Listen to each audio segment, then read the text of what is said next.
All right, everyone. I know that it's later than usual. Normally we're at the 5 Eastern time, but I'm really excited to be joined by my best friend from childhood. We grew up together. He left me for, he's going to tell you where, because I always ask on the brick wall where you are. David Soffer. So Dave, where are you, man? All right, so I'm actually in my house in Overland Park, Kansas, doing fairly well. Obviously, like everybody else, trying to just hang home, wait for COVID to pass. Might be a while, but we're doing pretty well here. Absolutely, and tell everyone. I know you work for the state of Kansas. Yep. Share So I everyone work. tell everyone your role and what you do there. Sure. So I work with the Kansas Department of Commerce. Main goal with Kansas Department of Commerce is to recruit and keep businesses here in Kansas. And my specific role is legislative and policy director. So work a lot with the state legislature, develop our policies, new ideas, programs, things like that. It's really an exciting time to be part of the department. So I know that I should know this, but how long have you been in Kansas now? So moved here in November of 2016. So it's almost 4 years. It's crazy how time flies, but it's been great. And a lot's happened in that time. You got married. You got 2 little ones at home. Let's talk about family first, since we go way back. Yeah. So got married to a Kansas gal. Her name's Erin. For those that don't know, but she's amazing. And when we were trying to figure out where we wanted to live, we were looking at different places. She was really doing a great sales job on Kansas. So we checked it out. Prices here can't be beat, especially when you grow up in New York and you start looking at like property taxes and things like that. My 4-bedroom house is a lot cheaper than my 1-bedroom apartment in Brooklyn. So it was a pretty easy sell. Now we've got 2 young kids, Isaac and Charlie, who are 3 and almost 2 now. It's crazy, time flies. Absolutely. Yeah, it's absolutely, like I said, it's a dream come true. Well, I know that. I mean, you used to work in public service and government in New York as well, and then you moved out to Kansas and jumped right back into that. One of your most exciting times for me, like as your friend and watching you, was you were on the campaign trail, for governor, flying around with the governor at the time. I mean, let's jump right into that, because I think that's so cool. I mean, again, because in New York or other smaller states, New York is not small, but there's heavy downstate and Albany, but in your state there's private planes and and all these ways to get around, because you really have to cover a lot of ground in a given day. So can you jump into that and tell us a little bit about that? Sure. So it was Governor Jeff Collier had asked me to come on board as his special assistant in February of 2018. So I was with him for about 9 months or so. The reason why I loved it was, obviously, like you mentioned, you get to travel around the state. For me, having come here only in 2016, there's only so much you can read up on with any state you move to. So obviously, in my opinion, the best way to get to know it is you go out and you go visit the different regions, different areas. So in that short time span of 9 months, I think I visited about 93 counties out of 105. Which is just crazy how time flew. Wait, but you get no miles if you fly private on the governor's plane, right? Right. So that's a little bit of the downside. But on the bright side, I mean, there's not much taxiing, so it's there's a fair trade-off there. But no, I mean, it was absolutely amazing being able to. One of my first events was out in Liberal, which is Southwest Kansas. They've got a pancake race they do there every year, and they compete against this small town in England named Olney. They've been doing it, I think, for about almost 50 years now. I think over 50 years. So it's kind of interesting, and you get to see these little quirks with these cities. They're different little bubbles, and kind of how they conduct themselves on a daily basis. And every city you go to is just a little bit different. But at the end of the day, the nice part about Kansas is that everybody's friendly. So even as you introduce yourself and you let people know you're from New York, they're super welcoming and very friendly. And it's been nothing but a dream to be able to just come out here, jump right into it, and be able to work with people. And the nice part also is, as I'm now legislative director, I'm able to connect with those legislators based on the experience I've had in their district. So I think that's something that really comes in handy for my specific role. And what's it like? I mean, again, you were at the top tier of government in New York as well. working for the, state controller. What's it like, moving from New York to, a smaller state, but again, being at the top of government? Does it work the same state to state? I mean, same issues, same, politics, or different politics, but as far as like, the inner workings of it, is it the same? And is it transferable? Yeah, I mean, I'm not gonna lie, there's a slight culture shock when you move from New York to Kansas. But it was good. No, I mean, it's, there obviously are always some similarities in government. There always is, no matter what level you work on. But in many cases, New York is very different from Kansas. Obviously Kansas just doesn't have the same type of media presence. Not it's different that not every single one of your moves is, you could walk down the street and you're not, haggled by 20 people trying to, figure something out, and it's, but on the flip side, I mean, it's also really nice because you can have those friendly conversations at, 5-10 minutes, that you just can't do in New York, middle of the city street, like on Fifth Avenue in middle Manhattan. So it's really nice. Both have positives, but like I said, there are some similarities, but there's a lot of differences, and definitely the way Kansas approaches things versus New York. I mean, yeah, I mean, absolutely. I mean, but do you feel like being in a smaller state and being at the top level of government, there's more power and more say? I mean, like, do you feel like you have more influence into decision making versus New York, where it's this big thing, it's upstate versus downstate, or is that, again, it's a follow-up, but or do you think it's similar? Right. So, I mean, it's difficult for me because I've only been here for 4 years, so I can't tell you historically how it's worked, but at least when I've been here, I would say there's more access to administrations now here in Kansas. It's easier to kind of talk to people on the higher up than it was in New York. There's just less people, right? So it's a lot easier to be able to get a meeting, easier to kind of flag items for the administration, no matter who it was. So there's definitely that nice concept of a little bit more closeness between the administration and its agencies than maybe New York did. But that's probably due to size and various other factors. But I love it here in Kansas in the way that kind of operates. So I mean, of course, we talk about this all the time, as friends. But share with everyone. A lot of people haven't been to Kansas aside from your wedding, which was at Arrowhead Stadium, which we went to, which was awesome. And visiting Kansas then, there are amazing corporations and big business, and again, you're at Commerce in the state of Kansas. Can you share with us, like, what are the unknown, the little knowns or the unknowns, like people who don't live in the state, what big corporations and what business is done there that we don't know about? Sure. So I'm not going to lie. First thing when you fly in, you kind of go in. I mean, depending where you fly in, but most people fly into Kansas City, Missouri. You start kind of getting a little tense when you're coming from New York City because all you see is like that green area, if you remember. And so you start wondering, like, where's that big city? But the nice part about Kansas is that like I said, it's really unique, right? So you've got the greater Kansas City area. We're home to AMC theaters. We're home to aviation companies down in Wichita, so Spirit, Textron. They're the ones that help build the Boeing 737s, which unfortunately right now are down, but hopefully at some point that'll be back up and running. We're home to Garmin.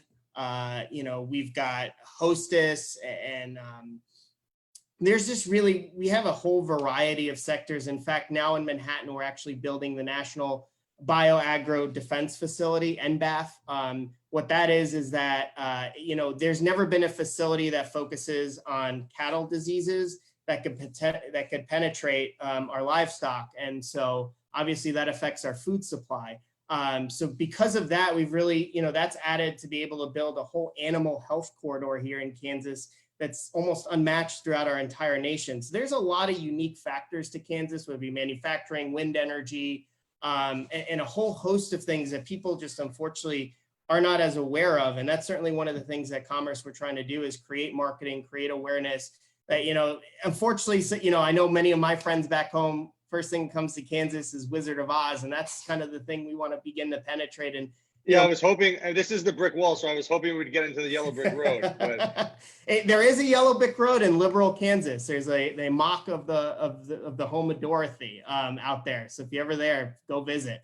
But in all seriousness, there is, again, there's a whole diversity to our economy and what we're trying to do here that, to me, especially coming from New York, I really want to get the word out to the coast as people, have been reconsidering high costs, both, on the East Coast and West Coast. This is really a great place because we're centered middle, America, but also our diversity in our economy and what we're trying to do. So, we want to get people here. We've got a great school system, great workforce. It's really exciting things that are happening here in Kansas. I mean, again, you guys you're working hard every day. You've been there only 4 years and you're trailblazing, to let people, to create awareness about that, let people know. But again, if not for you being my friend and you, working in commerce, I wouldn't know about that. I think it's super important for that message to get out. But I wanted to follow up on that. You talked about animal health and safety. Is that getting more attention now, during COVID? Because again, diseases come from animals and then came to us. Being, food supply being safe and healthy, I think is super important. Obviously us being super, healthy and safe is also very important. Is that getting more attention, due to the pandemic or I can't say aftermath, but, during the pandemic? Sure. I mean, just yesterday, we actually announced so Merrick Animal Health is doing a $100 million expansion in DeSoto, Kansas. I definitely think the concept of diseases is something that we're going to see a lot more focus on. I think it's something we took for granted as a society.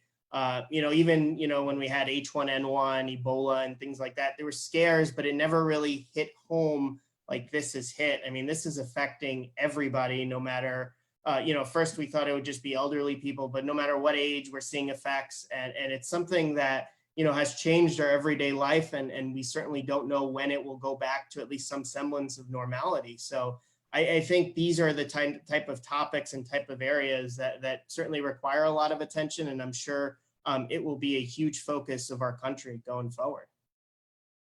And sorry, there's a little background noise behind me. What's the pandemic been like, in Kansas? Like, again, there's noise behind me because I took my family. We're living in New Orleans now, as you know, and we went for July 4th to a hotel that assured us there were safety seals on the rooms, and everyone's wearing masks, and it's very being careful in Alabama, but still it's like a novelty to go away. What's it been like on the ground there in Kansas right now? Sure. So, I mean, Kansas is interesting. I mean, I'll stay out of the politics of it because it got a little quirky, but essentially what happened is the governor and the legislature decided the state government will make recommendations, but each county will kind of make its own decisions. So, so each county is open to having restrictions that are having less restrictions than what the state has recommended. So currently, if you go to some counties, there'll be a mask mandate as of tomorrow. Other counties won't. But for the most part, businesses are open in most counties. In Johnson County, the most populous county where I live, all businesses are pretty much open. But I think one of the biggest things I know my boss, Secretary David Tolan, and has kind of said is that there's also a concept of consumer confidence we have to really begin to focus on. So what we're seeing is that even though things are open, that doesn't necessarily mean people are driving to go out to eat in restaurants, to go to, spend money on entertainment or other things that they don't necessarily need to be spending money on, or they believe there's an adverse risk to it. I think these are things that come into question, and we have to begin to focus on is how do we get people to feel confident about going out? So I know, we're originally from New York. Things are kind of still iffy. Some things are open, some things are closed. But here everything's open, but that doesn't necessarily mean everybody's going out. It's a nice luxury to have, I guess. But on the flip side, it's really nice to have a backyard and kind of be able to just relax at home, not worry, let the kids run around and just enjoy the nice air. So, I mean, things are open. You said, I mean, the average citizen, are they comfortable or they're not comfortable with going out? So, I mean, again, I think it depends on it's difficult because I don't know that we have enough data yet. Things have only been open since Memorial Day. I mean, we've certainly seen that tax collections from our state are higher than what we believed we were going to be at. We were pretty conservative with the losses that we were expecting to face. So that's certainly some good news. But on the flip side, we're still getting a lot of calls about small businesses that are struggling simply because people aren't coming in. And this is besides the fact that, let's say, if you're a restaurant, you can still only operate, at like, you're operating at a smaller capacity.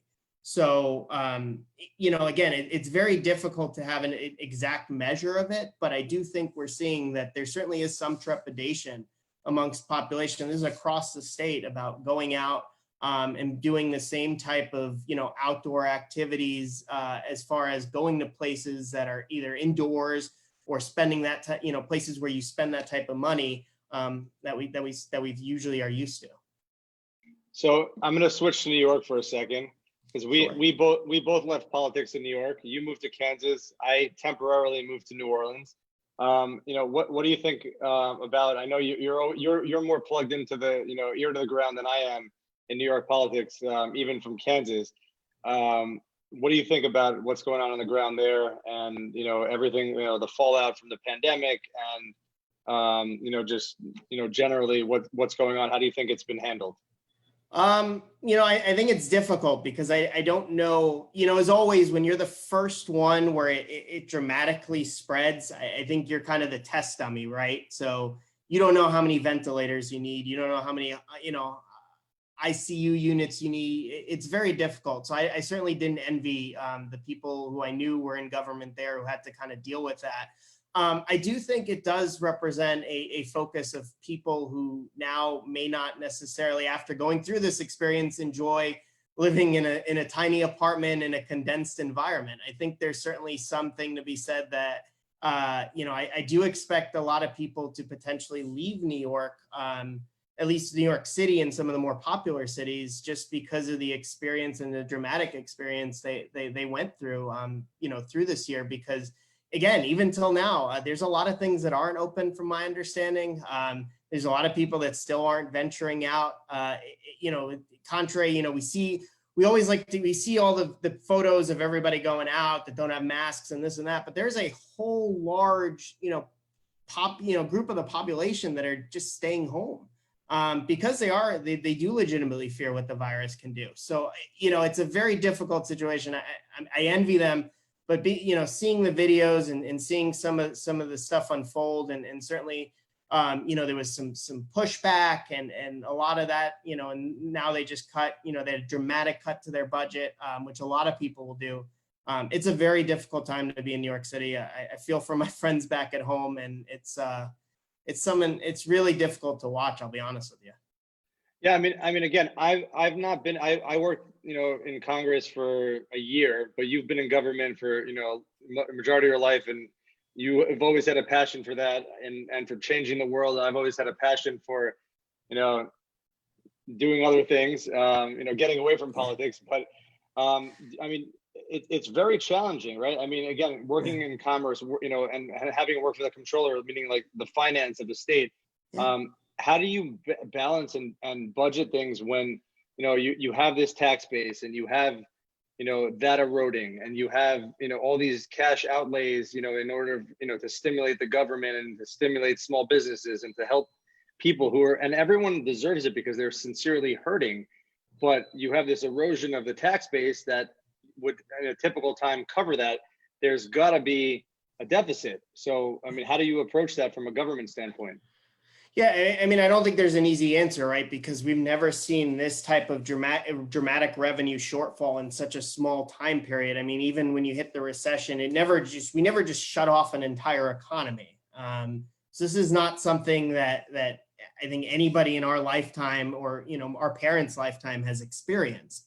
It's something that I think is going to have to be done through a very difficult process of dramatic cuts. Certainly this is the reason why you're seeing a lot of local governments and state governments plead with Washington to get some additional funding to be able to make up for some of those revenue losses, because otherwise you're left to cut a lot of services, and you're basically picking and choosing, which critical services you're going to cut. There's only so much, off the top that you can cut until you eventually get to these critical services, because we're talking about dramatic revenue shortfalls. New York's case, it's billions, and there's just something, no, again, we've never really gone through that. And then on the flip side, you also have to figure out a way to increase revenue at some point. So, I mean, then you have the uncomfortable conversation of, do you have tax increases? And that's, something I think everybody in this situation wants to avoid, because it's not just government's hurting now. All your citizens are hurting. And with the high unemployment rates, with even people who have had hours dramatically cut. So, certainly increasing their taxes is not something that's feasible at the moment. So, there's only a certain way to get money. I mean, you either cut or you raise. And the situation is lousy for many states. And there's not really a good answer to this one. I'll be honest with you. It kind of is what it is. And each government's going to have to decide what's best for it. Yeah, I mean, because normally, let's say, tax the rich is the plan, or tax the people, middle income people. That's not a plan. A lot of those people have lost a job. Unemployment's at record levels. I just don't see. I mean, what you're saying is true as far as there's no good answer, and I think that governments will have to get creative and also removing those services, having those shortfalls, and removing those services for people who need it more than ever is extremely difficult. And that, there are going to be some very tough decisions, to make in the States. And especially if it's prolonged. I mean, if folks are hoping that this is going to end sometime, let's say summer, early fall, and things are going to go up in like this kind of Nike swoosh type thing. But if the longer it takes to hit that incline, there's going to be a lot more pressure to see some help with revenue. So I would expect a lot more local governments to appeal to Washington. And I don't know what the feasibility of it is, but we'll see. Again, I'm going to ask this because you're in government and I'm not. I mean, you just talked about like this, that the Nike swoosh, like everyone was anticipating when May came around, June came around. Oh, like we're in a better place. Like, maybe take off your mask, maybe, go to the store more, sit outside and dine, I'm talking mostly New York, but other places in the country as well. Right. Everyone anticipated that the fall was going to be the second wave. Like, what are you hearing from, in terms of being, inside, government, about the second wave hitting earlier? Well, I mean, I'd argue with you. I mean, it's complicated, right? Because right now in Kansas, it went up and then it went down, and now we're seeing an uptick again. So it's, when did the first wave end? I mean, that's I don't know exactly how to define it. So, it's certainly, unless we begin to, figure something out as far as just being able to better social distance, and be able to prevent that spread, we still are not anywhere near herd immunity. So what are we at? We're at like 20% max, right? Yeah, and in many states, it's not even that, right? I think like New York is probably the top in that. It's probably, I think, near 20, but most states are in single digits. And so I think we're expecting to see kind of this, unfortunate flow where it kind of just keeps going up and down, where, people step back. And then, the question is, as we lower cases, and hopefully we end up, we do that in the next few weeks as we've seen cases rises and we're hopefully creating more awareness.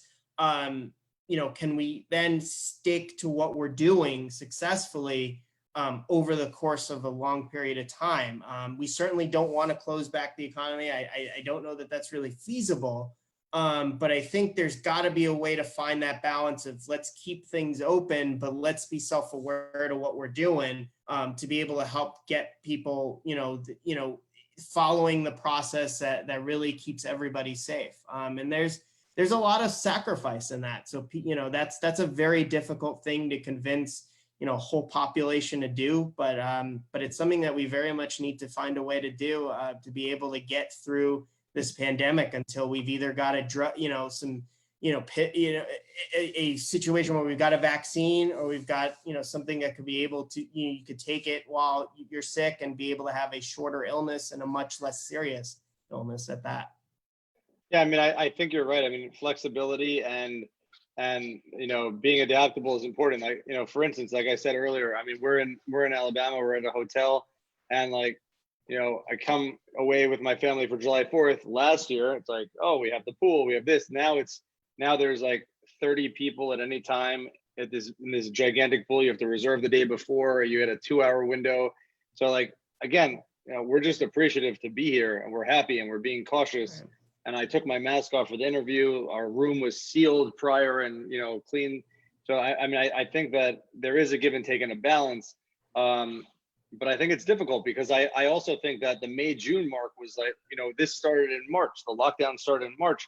Like, I think that people were fed up with it and not ready to be, retreating or, thinking about, locking down again. Like, for instance, Right. California or Florida, who was very late to it. And, I'm not going to say, I will say in denial, but, maybe not.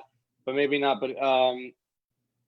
it's a difficult situation, and I think finding that balance is important, and also getting the buy-in from citizens to be practical about this and understand that there's a disease, we can live and find that balance. I think it is very difficult for individual state governments and also for the federal government. And again, it's a global problem.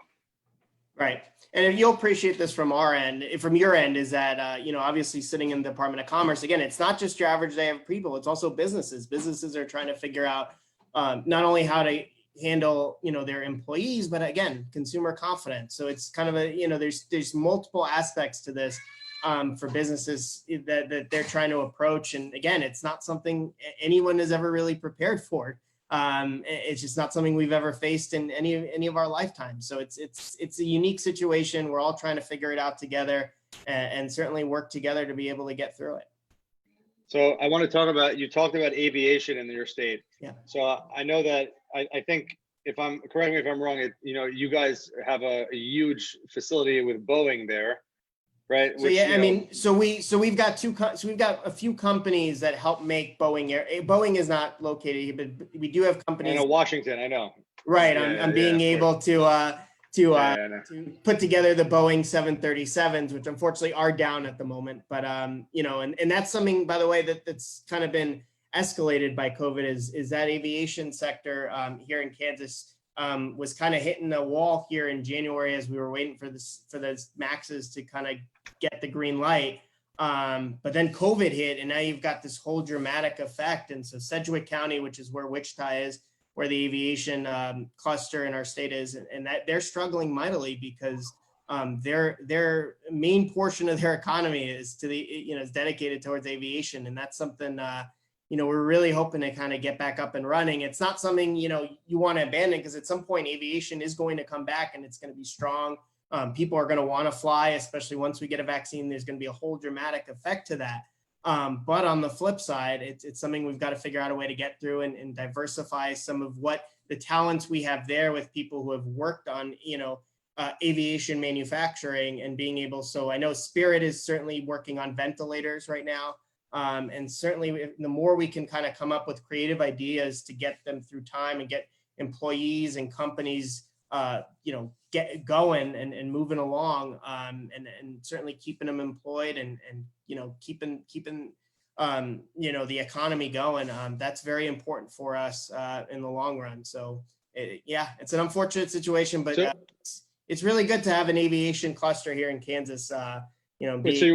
So what you're saying is that like 737 MAX issue already was taking a toll, and like the rebound was going to be that the FAA looked into the 737 MAXs and then approved them to go back on the line.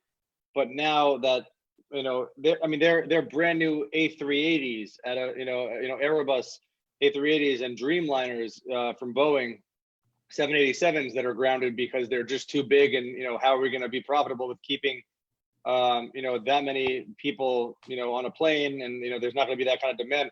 So do you think that there's going to be a long-term effect and decline in the industry, or do you think it'll rebound to what it was? I think at some point it's going to rebound, right? Because I do think that at some point you've got all this tremendous talent that has been working in the aviation field for decades. And certainly, again, I don't think there's going to be a loss of interest in flying to places. I think, if anything, once people deem it safe, people are going to want to get out. People are going to want to catch up on the fact that they were just sitting at home for who knows how long, period of time.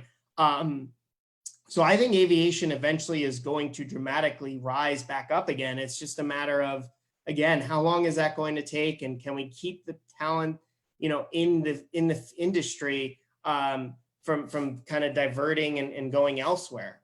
You know, that's a key point. I mean, throughout the nation, everybody's looking for workforce. I mean, when it comes to aviation, got it. I mean, now you just got to figure out, okay, how can you deal with it? I mean, we saw furloughs coming in January and certainly in March, a lot more hit. So, I mean, it's a very difficult time to be in the industry, but I have no doubt at some point it will rebound. And, you know, I know that you work about what, an hour away from the Capitol, right? Yeah. So the funny part, if I may, just quickly, is that everybody in Kansas thinks you're crazy because you commute to work, you know, an hour to work every day.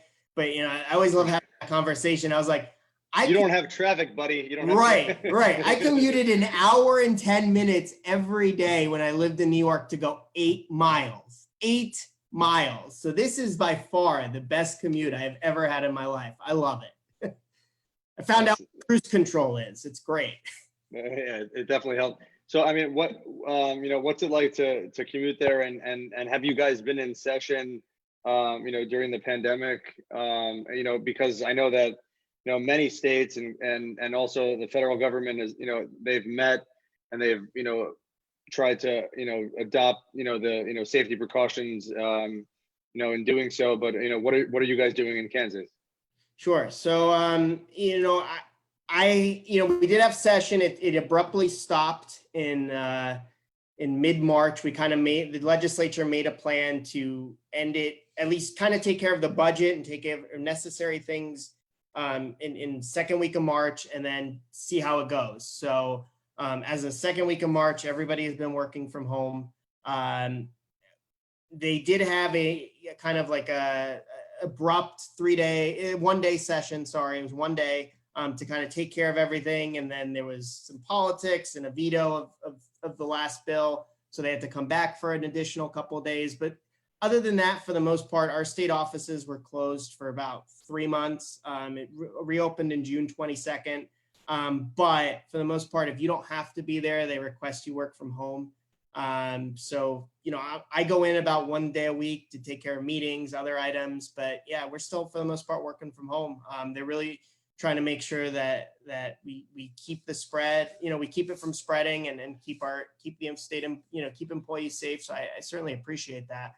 But yeah, we've been working from home most of the week. We were thinking at both Herald and Emerald, you know, in New Orleans and New York, we were thinking about opening up, you know, on Monday. We were going to have people come back and have like an A squad, B squad, you know, a Monday, Wednesday, and a Tuesday, Thursday, and then, you know, everyone gets to work from home from Friday. Now with what's going on, we made a last minute decision to just, you know, let everyone work from home, push it off another month, not do that. But it makes sense to work from home. I mean, I feel like, look, we're interviewing on Zoom. You know, you're in Kansas, I'm in Alabama. I mean, it's, you know, it's a fascinating time, and, you know, technology is definitely, you know, assisting and allowing us to all work from home. I also have to say, I've never shouted her out, so I'm going to shout out my mom who's watching. And, you know, obviously, like, she has 2 grandkids, you know, thanks to me. And she's looking, you know, she's saying that, you know, that my 8-mile commute will be 20 minutes now. But Mom, I love you, but I don't agree with that. I think that once traffic comes back, it'll come back and it'll still be an hour and 15 minutes, but I will bring them home from New Orleans. I will bring them home. Yeah, there you go. So funny part about this is that, you know, obviously we've known each other for 30 years and so our parents have known each other for 30 years. So if nothing else comes from this conversation, not to play to Don't age me. Yeah, right. Yeah. I'm the one with no hair. So it's, yeah, I mean, I'm the one that looks quite older, but anyway, so you know, the nice part about this is that, you know, I don't want to play to stereotypes, but we do have Jewish mothers. So anytime kind of 2 friends get together, those Jewish mothers will go on for like 6 months about that event. So if nothing else, we created content here for our parents for like the next 6 months of conversations. So very happy we could do that for your mom, for my mom. I know they're kind of dealing some tough stuff in New York, so it's really good to be able to at least give them that. Yeah, it's true. I know. Yeah, it's true. They can ship some nachas for a little bit. Tell us, I mean, what, you know, before we end, like, what are the, you know, what are your, you know, favorite initiatives that you're working on now, or that you've worked on in your tenure, you know, working in the state of Kansas? Sure. So let me talk about a little bit what we're doing right now, actually. So one of the things we did, so in Kansas, we have not had an economic development strategy since 1986. So one of the things we started, so it was an economic blueprint. It's called the Framework for Growth. One of the things we're trying to do is set an economic development strategy for the next 5 to 10 years. What could we focus on? There's never been, a sheer, just a straight focus on what do we want to accomplish, and getting everybody on board with that. So we did most of the work pre-COVID, but nonetheless, ironically, a lot of the things that came about, such as modernization of our technology and things like that, and some automation, and being able to focus on some of the technology aspects that are going to be shifting moving forward, especially in light of COVID. It was kind of foreshadowing to what we really need to push towards.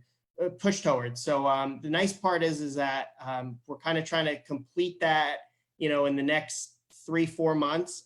So we're trying to put together a whole host of policy initiatives that we are going to propose moving forward. So it's taking up, a good portion of what we do. We're really looking forward to it. It really could change the dynamic of what Kansas markets itself as. And it really will push and get our economy to a place where we could really be, a major game changer, in the next decade.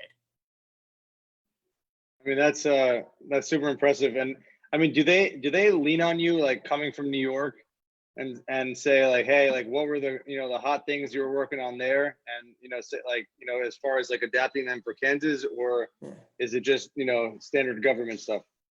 No, so I mean, the nice part of working for my boss, Secretary Tolan, is that he's really he originally is from Kansas but moved to DC for a while. So he really likes kind of a whole group of people with different backgrounds to kind of clue in as far as being able to help out with different perspectives on things, and he certainly welcomed the fact that I'm originally from New York. I've got a different viewpoint than someone that's lived in Kansas all their life.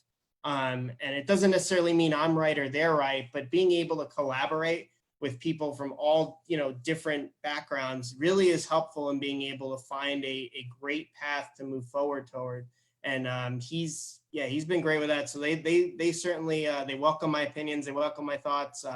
It's a great place to work. And it's a lot of fun. It's a great place. All right. Toughest question of the night. G-Men or Chiefs? No debate. My family's gonna not be happy, but they know me. Giants all the way, no matter how bad they are. Okay, but you shot yourself in the foot because you're wearing Chiefs red, my friend. I'm wearing red. Listen, I've got a Chiefs jersey. I supported them throughout their Super Bowl run. I got no problem with it, but when it comes down to Sundays, I'll be in the basement, Sunday ticket, watching the Giants, and probably yelling at the TV because we're just not very good right now. We always debated that, and I always lost because you had 2 Super Bowls, and the only Super Bowl that my Jets had was 3 when my dad remembered. I wasn't even born or a thought. And unlike you, I made my daughter a Saints fan. So yeah. Who that say they're gonna beat them Saints? She knows. Yeah, there you go. Not the Jets. Right. My oldest is saying, "Let's go Chiefs." So I can't blame him. I mean, Patrick Mahomes is quite the sight to see. Absolutely. Lucky Kansas City's pretty lucky on that one. So where can people find what you guys are doing in Kansas online, or what you guys are doing, and if they want to have a conversation with you about doing commerce and business in the state, where can you be found?